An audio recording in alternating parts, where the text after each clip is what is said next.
The clock on the study wall read 6:17 a.m. when Charles finally broke the seal. He had been holding the envelope for 11 minutes, turning it over in his fingers as though the weight of the paper might change if he waited long enough. It did not. The biopsy results were exactly what he had feared, exactly what the doctors had tried to prepare him for during that whispered conversation 3 days earlier. His treatment had stopped working. Not slowed, not plateaued, but stopped. The language in the report was clinical, detached, the kind of phrasing designed to cushion a blow that no language could soften. But Charles had spent a lifetime reading between the lines of palace documents, and he could read between these as well. The cancellation of every remaining public engagement, the quiet reallocation of his schedule to other senior royals, the careful recommendations for comfort and quality of life. He knew what they were really saying. He had months, not years, and certainly not the long reign he had waited decades to begin. By 8:42 a.m., the formalities had already been set in motion. The final warrant was drafted, reviewed,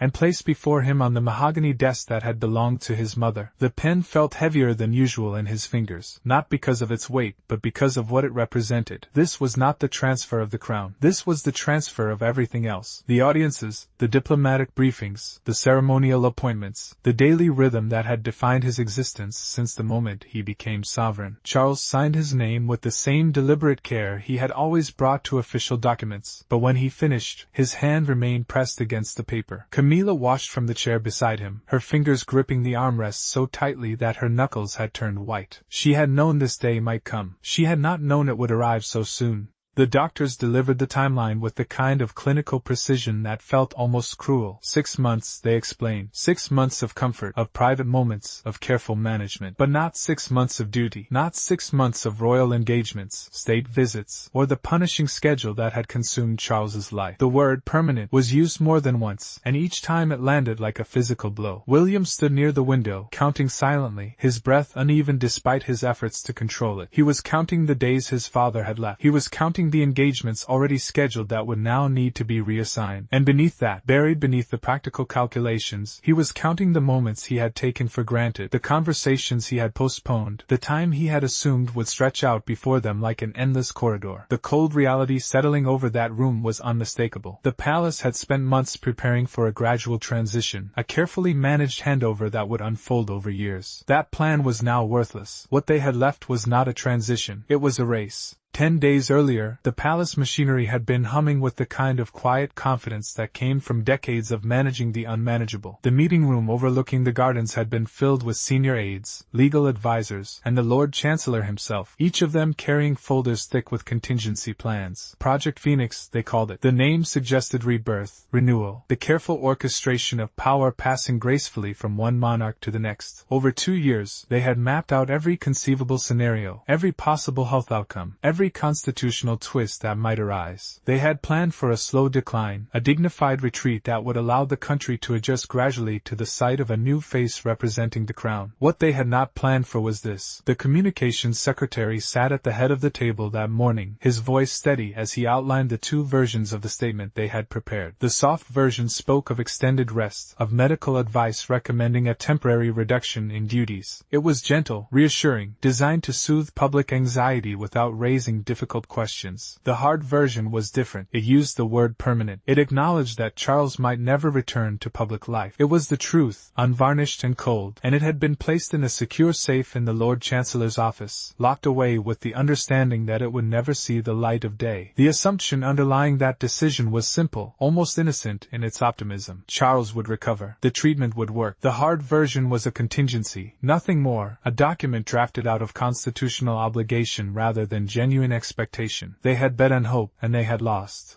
William discovered the safe entirely by accident. He had been searching for a different file, an old memorandum regarding his father's charitable foundation, when the private secretary mentioned that certain transition documents had been secured separately. The words hung in the air for a moment too long, and William, who had learned to read silences as carefully as he read briefing papers, asked to see them. The private secretary hesitated. That hesitation was the first crack in the carefully constructed wall of institutional protection. When the safe finally opened and William pulled out out the thick folder marked with the hard version, he felt something shift inside him. The date on the document was weeks old, the language was devastating, and it had been sitting there, waiting, while his father continued to appear at public events, while the family continued to receive optimistic updates, while everyone outside that locked room continued to believe that recovery was still possible. He did not shout when he confronted the private secretary. He did not raise his voice or pound the desk or demand resignations. What he did was worse. He stood perfectly still, the hard version still clutched in his hand, and asked a single question that landed like a blade between them. How long were you planning to wait before telling me I was going to lose him? The private secretary opened his mouth, closed it, and for the first time in a career built on composure, found himself without words. William did not wait for an answer. He already knew the truth. They had been managing his father's illness the way they managed everything else, prioritizing appearances, protecting the institution, treating the family as a component of the monarchy rather than the heart of it. The betrayal was not in the secrecy itself. The betrayal was in the assumption that the family did not deserve to know what was really happening to the man they loved. The private sitting room was small by palace standards, deliberately so. Charles had chosen it because the intimacy stripped away the grandiosity that usually accompanied royal decisions. When the private secretary and the Lord Chancellor entered, they found him already seated, not behind the formal desk but in one of the worn armchairs by the window. He did not look up immediately. He was reading through both draft statements, his eyes moving slowly across the carefully chosen words, the diplomatic phrasing that had been designed to manage public perception rather than reveal private truth. The soft version was still warm from the printer, still smelling faintly of ink. The hard version bore the marks of its time in the safe, the pages slightly curled from confinement. Charles gestured to the chairs opposite him. He did not invite them to stand. He did not allow them the comfort of hierarchical distance. He made them sit, made them face him at eye level, and for the first time in their professional lives, either man knew where to look. The silence stretched between them, heavy with everything that had been left unsaid over the past weeks. Then Charles picked up a pen, the same one he had used to sign the warrant hours earlier, and began to rewrite the announcement himself. His handwriting was shakier than it had been, the letters less certain, but the intent was unmistakable. He crossed out medical leave with a single firm line and wrote permanent withdrawal beneath it. He crossed out temporary adjustment and replaced it with constitutional delegation. Each stroke of the pen felt like a small act of reclamation, taking back control of a narrative that had been stolen from him. When he finished, he set the pen down and looked at William, who had been standing silently by the door. The words that followed were not angry, they were not bitter. They were the kind of words a father speaks when he knows time is running out and every syllable must carry its full weight. "They want you to inherit a machine," Charles said, his voice steady despite the tremor in his hands. "I want you to inherit a purpose. The machine will break you if you let it. The purpose will save you." William felt the words land somewhere deep inside him, in that part of his chest he had learned to keep guarded. His father was not just talking about the crown. He was talking about the years of waiting, the pressure of expectation, the constant calculation of how to be enough. He was giving his son permission to be different, to lead differently, to measure success not by the smooth operation of the institution but by the lives it touched. The signet ring came off Charles's finger slowly, almost reluctantly. He held it out to William, the gold warm from years of wear. But this time, he did not instruct his son to wear it. He told him to keep it in his pocket, a private reminder that the crown was not a decoration but a burden, heavy and constant and never fully set aside. William closed his fingers around the ring and felt its weight. The legal delegation was finalized in the same hour, but Charles insisted on one final provision. His son must personally approve every engagement that replaced his own, every appearance, every ceremony, every official duty that would now bear a different name. The clause was not about control. It was about trust, about ensuring that no one in the palace machinery could exploit the transition for personal gain. The soft version of the statement was handed to Charles, and without a word, he held it over the fireplace until the edges curled and blackened and the carefully crafted lies turned to ash. The announcement came at 9 in the morning, and Britain stopped, not with the chaos of breaking news or the frenzy of speculation, but with something far more unsettling: silence. Outside Buckingham Palace, the crowd had gathered in the kind of quiet that usually precedes a funeral, not a royal statement. There were no cheers, no protests, no desperate attempts to capture footage for social media. There was only the collective holding of breath, a nation standing still to hear what it already knew but had not yet accepted. The screens mounted on the gates flickered to life, and William's face appeared, composed but pale, his voice steady despite the weight pressing down on him. He spoke of medical advice,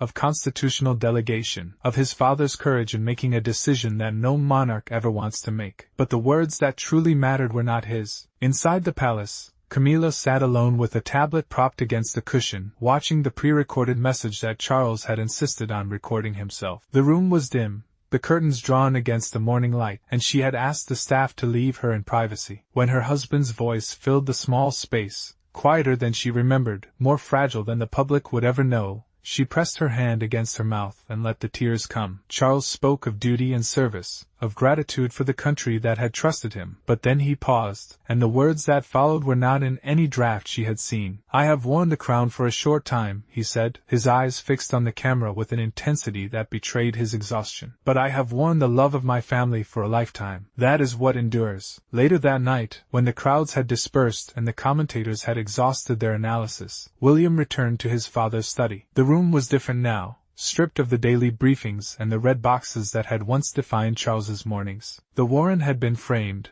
its placement on the wall deliberate, not as a relic of death but as a reminder of choice. Charles was seated in the same armchair by the window, and when William approached, he noticed the signet ring back on his father's finger, glowing faintly in the lamplight. He had given it back hours earlier, pressing it into his father's palm with the understanding that trust did not require possession. Charles looked up at his son and smiled, the kind of smile that held no regret, no sorrow, only a deep and abiding certainty. "You gave it back," he said softly. "That's why you're ready." William did not respond. He simply nodded, turned, and walked out of the room without looking back. Behind him, the framed warrant caught the light, and for a moment, it seemed less like an ending and more like a beginning.